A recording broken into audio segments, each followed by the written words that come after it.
Hello friends, আমার food জাঙ্কিস চ্যানেলে তোমাদের সকলকে সুস্বাগতম জানাই। আমি আজকে আবার হাজির হয়েছি তোমাদের জন্য একটি স্পেশাল রেসিপি নিয়ে। চলো ঝটপট বানিয়ে ফেলি, তোমরা ঝটপট দেখে নাও।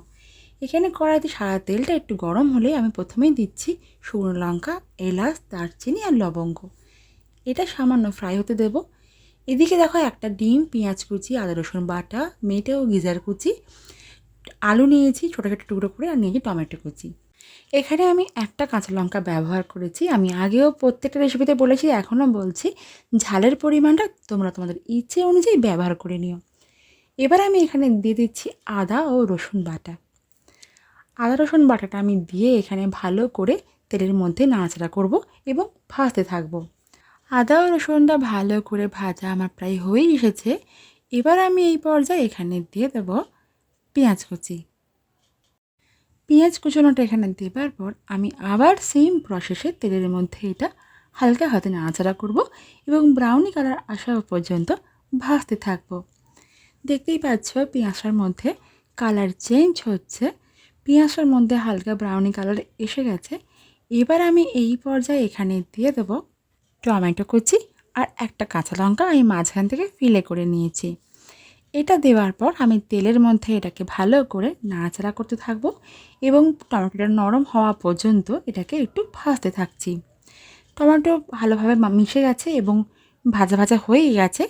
এবার এই পর্যায়ে এখানে আমি দিয়ে দিচ্ছি আমার কেটে টুকরো করে রাখা আলুগুলো। এই রান্নাটাতে আলু ব্যবহার না করলেই ভালো হয়, কিন্তু যেহেতু আমি তোমাদের আগেই বলেছি, যারা আমার চ্যানেলে পুরাতন বন্ধুরা তারা জানো যে আমার আলু একটু বেশিই ভালোবাসি, তাই সবেতেই একটু আলুটা অ্যাড করে ফেলি। তোমরা চাইলে আলুটা পুরোপুরি স্কিপ করে যেতে পারো।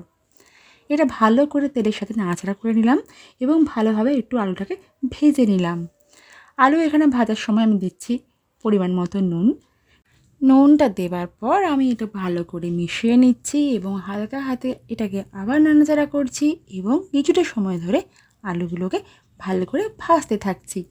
তোমরা দেখতেই পাচ্ছ আলুগুলো আমার ভাজা প্রায় অনেকটা হয়ে গেছে, খুব বেশি এখানে ফ্রাই করব না। এবার আমি এই পর্যায়ে এখানে অ্যাড করে দেবো চিকেনের গিজার এবং লিভার। এই দুটো ভালো করে পরিষ্কার করে জল ঝরিয়ে রেখেছিলাম আমি, এটাকে এখানের মধ্যে অ্যাড করে দিলাম। এবার এটা আমি খুন্তির সাহায্যে ওপর নিচে করে ভালো করে নাড়াচাড়া করে মিশিয়ে নিচ্ছি এবং কিছুটা সময় ধরে এগুলোকে আমি ভালো করে একটু ভাজতে থাকছি।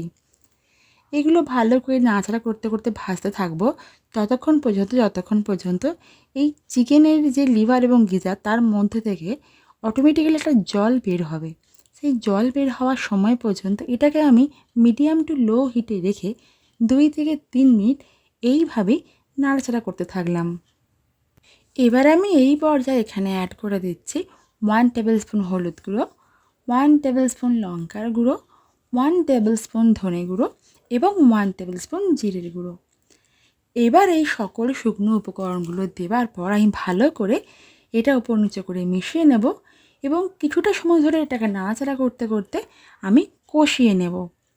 সমস্ত মশলা এবং সমস্ত ওই চিকেনের গিজার, লিভার, আলু সহকারে আমি ভালো করে কিছুটা সময় ধরে মিডিয়াম টু লো হিটে রেখে এটাকে কষিয়ে নিতে থাকলাম। তোমরা দেখতেই পাচ্ছ যে এটা কষিয়ে নেওয়া আমার প্রায় কমপ্লিট। এবার আমি এই পর্যায়ে এটাকে ঢাকনা দিয়ে লো হিটে রেখে 3 থেকে 4 মিনিট রান্না হতে দেব। 3 মিনিট পর আমি ফিরে এসেছি, ঢাকনাটা খুলে নেব। দেখো, দেখতেই পাচ্ছ তোমরা চিকেনের জলটা অলরেডি বেরিয়ে গেছে। এই জলটাকে আমি এবার হাই হিটে এই খুন্তির সাহায্যে এটাকে নাড়াচাড়া করতে করতে শুকনো করে নেব।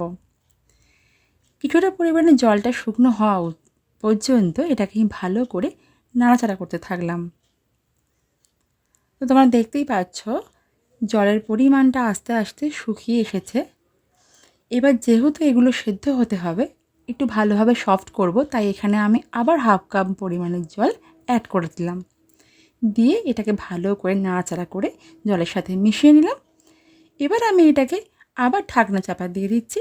এবার এটাকে আমি হাই হিটে রেখে রান্না হতে দিচ্ছি 3 থেকে 4 মিনিট মতো। 4 মিনিট পর আমি এখানে ফিরে এসেছি। ঢাকনাটা খুলে আমি আবার এটাকে খুন্তির সাহায্যে ওপর নিচে করে ভালো করে নাড়াচাড়া করতে থাকছি। এবার আমি এই পর্যায়ে এখানে দিয়ে দেব একটা ডিম। ডিমটাকে আমি ভেঙে নিয়েছি এবং এটা ভালো করে আমি একটা খুন্তির সাহায্যে ফাটিয়ে নিচ্ছি। যেহেতু এটা আমি ভাজবো না আর যেহেতু এটা আমার ভুজিয়াও হবে না, তাই সেরকমভাবে ফেটিয়ে নেওয়ার কোনো দরকার নেই। যেহেতু জলের মধ্যে আমি এটা অ্যাড করব, তাই সামান্য একটু কুসুমটাকে আমি ফাটিয়ে নিই। এবার আমি এইখানে এটা অ্যাড করে দিচ্ছি। ডিমটা দেওয়ার পর আমি ভালো করে এবার কন্টিনিউ এটা খুন্তির সাহায্যে নাড়াচাড়া করতে থাকবো। এটা সম্পূর্ণটা কিন্তু হাই হিটে হবে। এই পর্যায়ে এখানে আমি দিয়ে দিলাম 1 টিস্পুন আমার বাড়ির তৈরি গরম মশলা গুঁড়ো। দেওয়ার পর ভালো করে এটাকে আমি উপর নিচে করে নাড়াচাড়া করে মিশিয়ে নিচ্ছি।